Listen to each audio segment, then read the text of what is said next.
Coming up next on Arizona Horizon, another court action filed in a battle over the regulation of haze over the state. We'll hear from both sides of the issue, and we'll have an in-depth look at poverty in Arizona. Those stories next on Arizona Horizon. Arizona Horizon is made possible by contributions from the Friends of Eight, members of your Arizona PBS station. Thank you. Good evening and welcome to Arizona Horizon. I'm Ted Simons. A bipartisan group of U.S. senators is reportedly close to an agreement on comprehensive immigration reform. The group is working on a bill that would allow more foreign workers into the country, along with a 13-year path to citizenship and new standards for border security. The so-called Gang of Eight senators includes Arizona's John McCain and Jeff Flake. And Maricopa County has a new supervisor. He is Clint Hickman, an executive at Hickman's Family Farms. Hickman replaces Max Wilson, who retired earlier this month. Hickman will represent District 4, which includes western parts of the valley. Arizona Attorney General Tom Horne yesterday filed another challenge to federal regulations regarding haze over Arizona. This latest action asks the Ninth Circuit Court of Appeals to prevent the implementation of EPA rules affecting Arizona coal-fired power plants. Joining us now to explain his opposition to the EPA rules is State Attorney General Tom Horne, and here to speak in support of the EPA regulations is Sandy Barr of the Sierra Club's Grand Canyon chapter. Good to see you both here. Thanks for joining us. Motion for the stay here in the Ninth Circuit. Yes. Why? So that utilities don't have to start spending money that they may ultimately not have to spend if, as we believe we will succeed on the merits. What do you want the court to consider, though, as far as the merits of the case? Well, I think the big thing is cost versus benefit. The cost is some $550 million to the utilities, which means all our rates will go up substantially. Benefits, none. The visibility is measured in deciviews, and there are different people have different subjective tests, but the lowest that I've seen that's discernible to the human eye that you can see is 1 deciview. That's the EPA standard. The Arizona Department of Economic Quality has filed a study showing that the difference between their system and the federal system would be 0.5 deciviews, 1/2 of a deciview. So human beings would not be able to see the difference that's going to cost over $500 million. As far as these EPA rules now, what exactly does the EPA want? What are they calling for? Well, first of all, the provisions that EPA is finally enforcing go back about 35 years. They're part of the Clean Air Act, and the provisions in the Clean Air Act called for cleaning up regional haze around our pristine national parks, monuments, wilderness areas, places like Grand Canyon, Saguaro, Petrified Forest National Parks. And so what they're saying is that these power plants need to install modern pollution control equipment that's been installed on power plants across the country, including in Arizona, and clean up the pollution, which does affect haze at these national parks. But also in reducing this pollution, which is nitrogen oxide primarily, it will help improve public health as well. And that's one of the things that often gets lost in the discussion about cleanup of these facilities. What's wrong with those kind of regulations? Well, as far as the haze or the view goes, I'd be all for it if it made the air cleaner. But as I pointed out, it's not perceptible to the human eye. You can't see the difference. It's going to cost $550 million. As far as health goes, the question is, what health standard are we applying? The EPA had a health standard of 15 micrograms per cubic meter. They reduced that to 12 micrograms per cubic meter.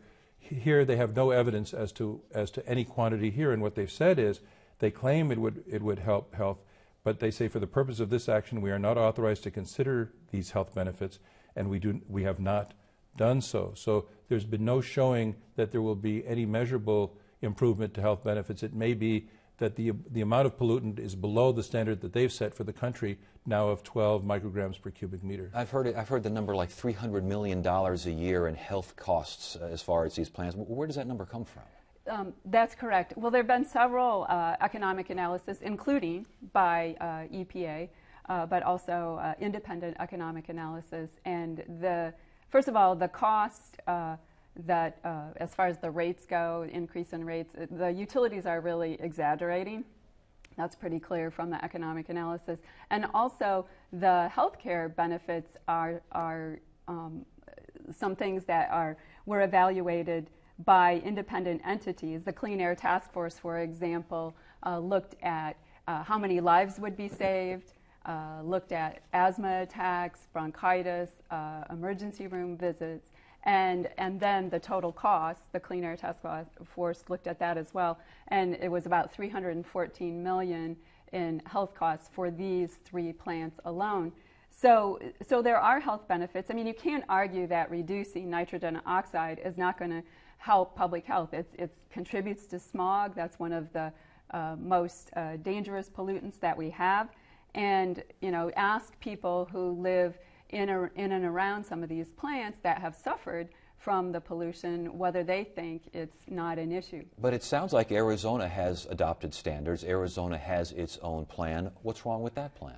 Well, first of all, after 35 years, EPA finally decided to implement this, and so there was plenty of time for people to know it was coming. But then the Department of Environmental Quality was over 3 years late in submitting a plan, and their plan was weak. Their plan did not address regional haze. It did not require modern pollution control equipment, and that would really show benefits relative to regional haze. It is discernible. The EPA had to look at 5 factors. The EPA did do an economic analysis to make sure that this was something that was practical, and that's why they went forward with it. Okay, the idea that Arizona put itself in this position because they were late and they came in weak. On the contrary, actually, the Arizona plan was filed, and the EPA had a certain amount of time to object, and they didn't object. So the Arizona plan took effect by operation of law. Then the EPA went into court and entered into a consent judgment with a friendly plaintiff, which involved some conspiracy that's being looked at to require some different deadlines. And they've come back and they said there's some things missing in the 2 things really missing in the Arizona plan. Very minor things. They disagreed with our cost estimate because we included some things that they don't have in their form. The things that we included clearly are costs, but they say their form brings uniformity to the country. But the guidelines say you should have accurate costs, not necessarily uniform costs. So actually, as far as timing goes, it was the EPA that was late to object, and Arizona's plan was adopted by operation of law because the EPA failed to object. What do you make of that? Well, first of all, I want to address using a word like conspiracy. It's so inappropriate coming from the Attorney General. But obviously, there was no conspiracy. We had to push EPA to implement this, right? There was litigation that was filed to get them to move forward with implementing the Clean Air Act, something, again, that has been 35 years in the making.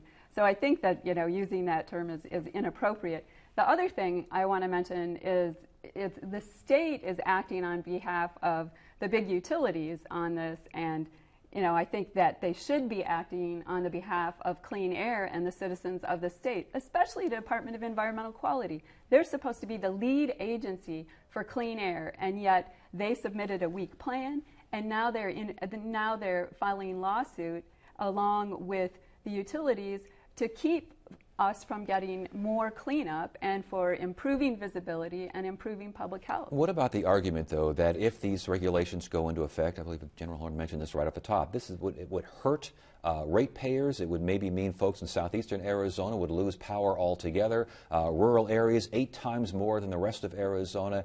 Some plants might even be closing down and jobs lost in the process. There are a lot of ramifications there. How do you respond? Well, it's easy to throw out those kinds of comments when there's no one to do an analysis. There has been an independent economic analysis relative to these facilities, and the claims that they're making are overblown. If they really thought that they were going to have to shut them down, they could have demonstrated that in their comments, and EPA would have had to respond to that. EPA did have to look at the economic analysis, and they determined that this was economically viable. I mean, other facilities have done it. Why can't these facilities? Well, first of all, I just want to point out the state takes a position that comports with the facts. The fact is there is no quantification of a health benefit. In fact, they said, there's another important quote from the EPA, we do not believe it is necessary or appropriate to quantify the extent of the health benefit because we are not relying upon health effects in the promulgation of this rule. If there was a real health benefit, believe me, they would have quantified it. But we're dealing with limits below what they say is a safe limit, so there are no health benefits. With respect to the costs, those costs were calculated at $558 million. It's the state plan costs between $237 and $445 per ton of material removed. The federal plan costs 10 times that, $2,405 to $3,331 per ton, for no benefit, because it's a half of a deciview, and you need 1 deciview to be able to see the difference. So they're talking about imposing enormous costs for no benefit. It's the absolute typical irrational government action, imposing huge costs on people for no benefit. Why do you think they're doing it? I think that there's an agenda to do away with coal, and a lot of power plants will have to shut down if these kinds of, all over the country really, if these kind of plants, if these kind of regulations go into effect. In Cochise County, they believe their utility would go down. They have no alternative. They're looking at, when I was in Cochise County, they told me they were looking at $200 per person added to their electric bill, which is unsustainable. So that agenda started in 1977 when these provisions were passed as part of the Clean Air Act. Here's the agenda. The agenda is to clean up some of our national icons, and it does make a difference, and the number he is using is not the EPA number.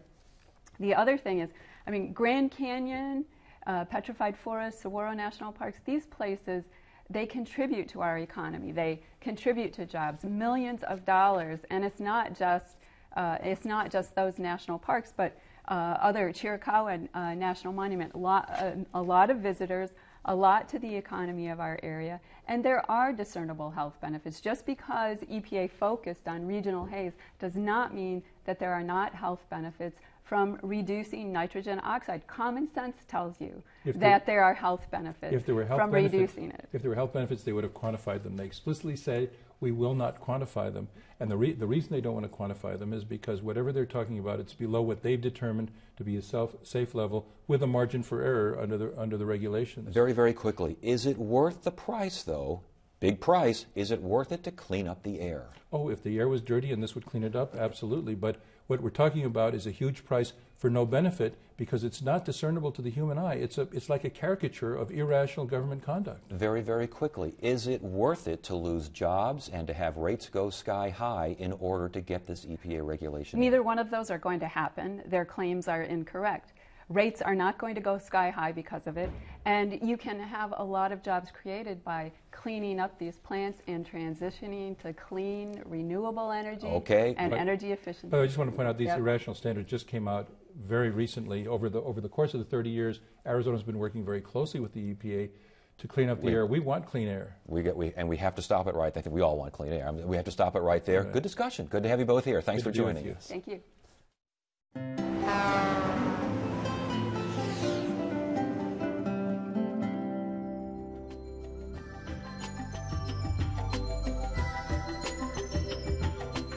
The Colorado River has carved over 600 miles of canyons in southern Utah and northern Arizona.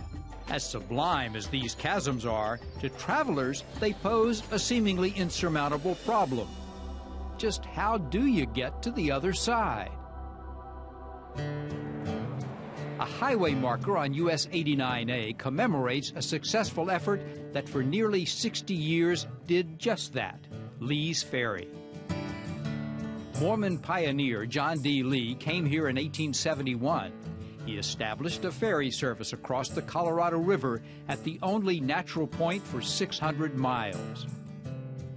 Lee, seen here seated on his coffin, was executed in 1877 for his role in the Mountain Meadows Massacre, when 120 immigrants heading to California were murdered in Utah.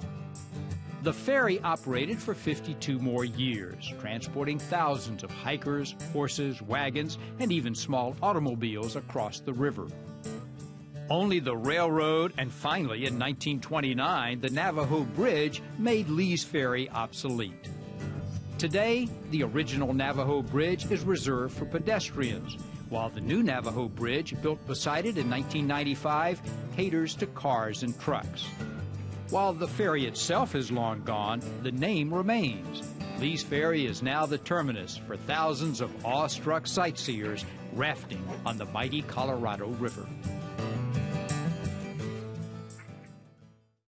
Arizona's poverty rate is 5th highest in the nation, and the state also ranks higher than the national average for children in poverty. I spoke to Steve Selznow, president and CEO of the Arizona Community Foundation, about poverty in Arizona.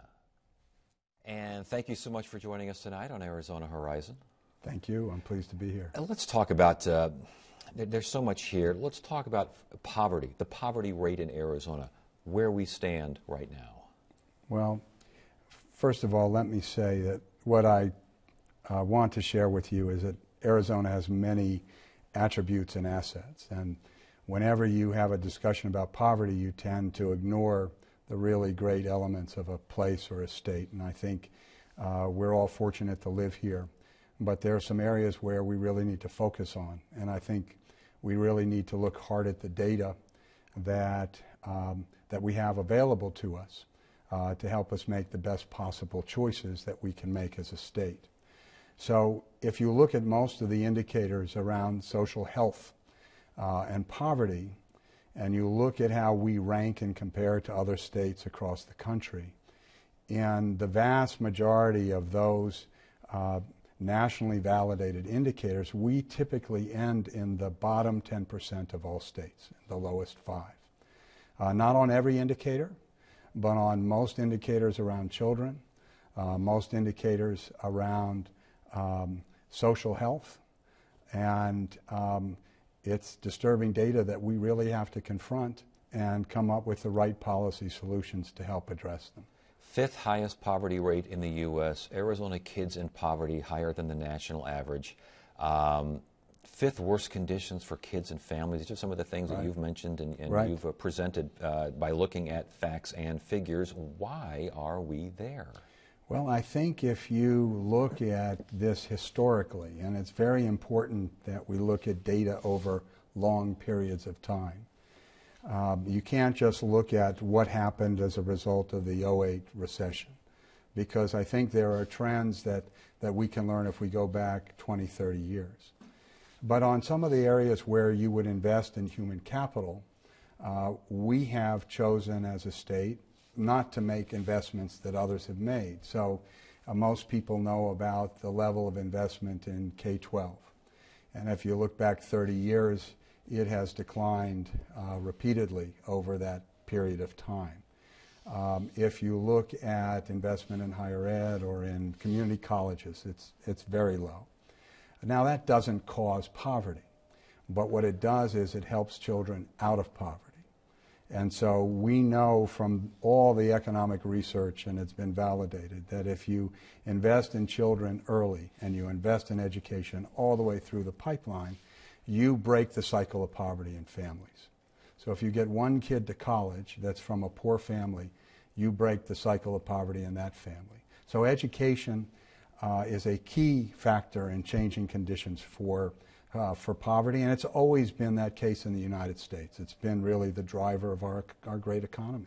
The per capita income in Arizona, 14% lower than the U.S. average. Again, has it always been that way? Is it changing for the worse, for the better? It's declined over the last several years, acutely declined over the last 5 or 6 years. And so when you look at per capita income, you also have to think about the impact on tax revenue. So if we want to grow the state, we want to build our economy, the state wants to make certain investments to do that.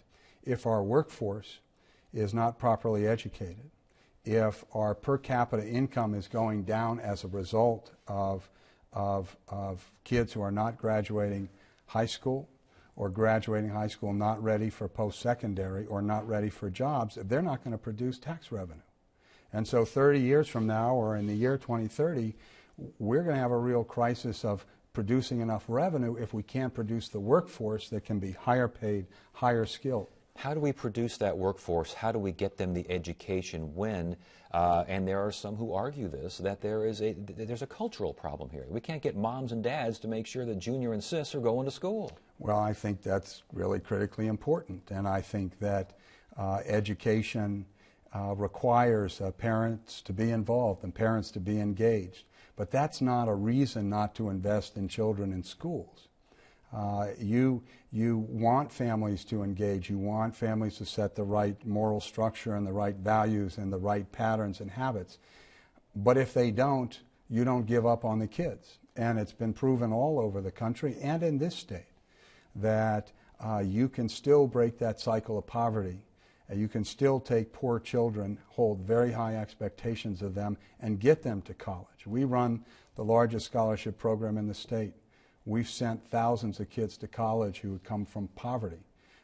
They're what we want in our workforce. They're going to drive our economy. And so we know that with the right supports, the right education, the right scholarships, the right early learning experience, the highest quality, that we can start to break that systematically. There's another matrix here regarding income inequality, and Arizona, I think surprisingly to some, ranks very high in terms of inequality there. How important a measurement is that? Well, it's important in a number of ways, but let me say this first. This is not a political issue. Often we talk about income inequality, it gets associated with one political party or another. It is not that. It's not the rich versus the poor, because in Arizona, and I know this running the community foundation, the wealthy of Arizona are enormously generous givers. And even through the recession, when many of those families lost a great deal of wealth, they continue to give to charitable causes at the same rates they gave before the recession. So this is not, income inequality isn't rich versus poor, it's not Republican versus Democrat. It is just the data about income inequality that's been proven globally and also applies in this country. So the United States has the largest income inequality gap of any country on earth. And when you look at the United States, Arizona is second highest income inequality gap in the United States. And when you look at the research that's been done on income inequality, what you find is there's a very strong association between income inequality and social health indicators. The higher the income inequality, the greater rates of infant mortality, of obesity, of incarceration, of unemployment, of homicides. I could go through a whole list. So income inequality actually produces poor social health outcomes. And so that doesn't mean that the rich shouldn't be rich, or that those who are not rich shouldn't seek to earn higher wages. It means that we've got to look at the impact that the data show us about what income inequality associates with respect to the quality of life we want in Arizona. So when you look at that data, when you look at all the data that we've talked about this evening, what is the bottom line? What do you think that leaders in Arizona need to take from these facts? Right. Well, I think the most important thing is that we confront the brutal facts. You can't lead based on mythological ideas or perceptions about the quality of life or the social condition.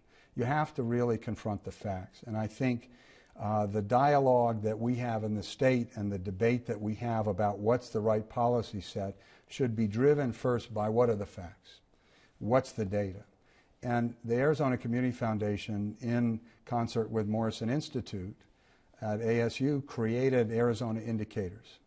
And a lot of the data that you saw and that I presented was drawn right out of Arizona Indicators. It is a public utility with data in every area of concern in the state, from education to corrections, to environmental quality, water quality, economic development, manufacturing, you name the data. So we've got to start with data, confront it, agree on what the data are telling us, and then debate and fight over what's the right policy. I was going to say, real quickly here, how do you do that? How can you keep the fight on the up and up here without the ideological factions separating and just...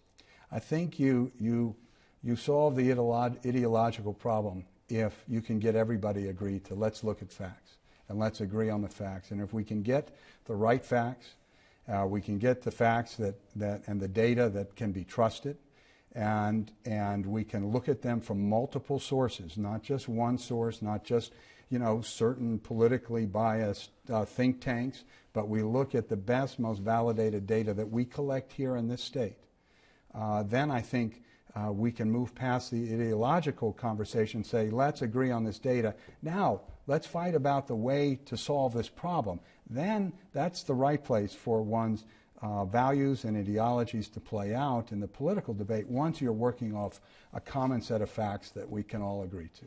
Well, all right. It's a fascinating, if somewhat sobering information. It's good to have you here. Thanks for joining us. Thank you. My pleasure. Friday on Arizona Horizon, it's the Journalists' Roundtable. The battle over expanding Medicaid heats up at the legislature, and the Supreme Court hears arguments over Arizona's voter registration law. That's Friday on the Journalists' Roundtable. That is it for now. I'm Ted Simons. Thank you so much for joining us. You have a great evening.